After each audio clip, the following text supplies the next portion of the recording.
নমস্কার বন্ধুরা, Sreemoyee astrological tips চ্যানেলে তোমাদের সকলকে স্বাগত জানাচ্ছি।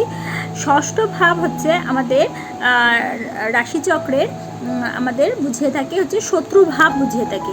এবারে যদি কারো ষষ্ঠভাবে বৃহস্পতি গ্রহে অবস্থান হয়ে থাকে তাহলে অবশ্যই তারা জেনে রাখবে তোমরা কিন্তু শত্রুকে পরাস্ত করতে পারবে, অর্থাৎ শত্রুর দ্বারা তোমরা কোনোভাবেই ক্ষতিগ্রস্ত হবে না, উল্টে শত্রুদের থেকে তোমরা জয়লাভ করে থাকবে। সে কারণে ষষ্ঠভাবে যদি বৃহস্পতির কারোর অবস্থান হয় তাহলে সেই ষষ্ঠভাবে বৃহস্পতি পঞ্চম দৃষ্টি দ্বারা দশম ভাবকে দেখে থাকে। দশম ভাব হচ্ছে আমাদের কর্মস্থান, তাহলে সেই জাতক বা জাতিকার কর্মস্থানের বারবার উন্নতি হবে এবং কর্মে সে অগ্রগতি হবে এবং সে উচ্চ পদে অধিষ্ঠিত হবে। তাছাড়া কর্মস্থানটা মোটামুটি তার খুবই ভালো হবে এবং ষষ্ঠভাবে অবস্থান করে তার সপ্তম দৃষ্টিটা দিয়ে থাকে হচ্ছে দ্বাদশ ভাবে। দ্বাদশ ভাব হচ্ছে আমাদের ব্যয়স্থান, তাহলে সেই জাতক জাতিকা কিন্তু যা কিছুই ব্যয় করবে সেগুলো কিন্তু সব শুভ কাজে বা ভালো কাজে সে ব্যয় করে থাকবে বা সে দান করবে।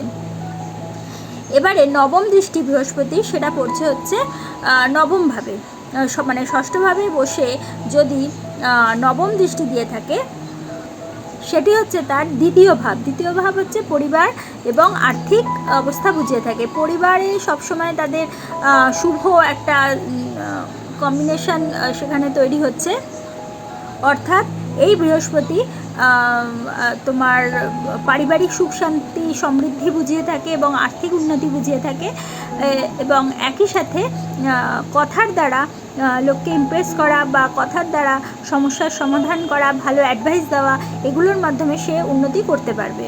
তা সে কারণে ষষ্ঠভাবে বৃহস্পতিটা এতটাই শুভ ধরা হয়ে থাকে ন্যাটাল চার্টের ক্ষেত্রে, আমাদের মেন ভাবগুলোকে কিন্তু এই বৃহস্পতি তখন কন্ট্রোল করে থাকে, যার ফলে আমরা আমাদের জীবনে খুব তাড়াতাড়ি প্রোগ্রেস করতে পারি। সে কারণে একাধারে বৃহস্পতি ষষ্ঠভাবে থাকা খুবই ভালো আমাদের অ্যাস্ট্রোলজিতে বলা হয়ে থাকে। সে একাধারে তোমার শত্রুর থেকে জয়লাভ করে থাকে, তার কোনো তার শত্রুতা করতে পারে না তার সাথে। দ্বিতীয়ত হচ্ছে আর্থিক উন্নতি হয়ে থাকে, কর্মের ক্ষেত্রে উন্নতি হয়ে থাকে এবং পারিবারিক ক্ষেত্রে তো অবশ্যই উন্নতি হয়ে থাকে। আর সে যখনই কিছু ব্যয় করবে সেটা কিন্তু সৎ কাজে বা ভালো কাজে তার ব্যয়টা লাগবে। সে কারণে অবশ্যই সে সব দিক থেকে শুভ ফল পাবে, এটা বলা যায়।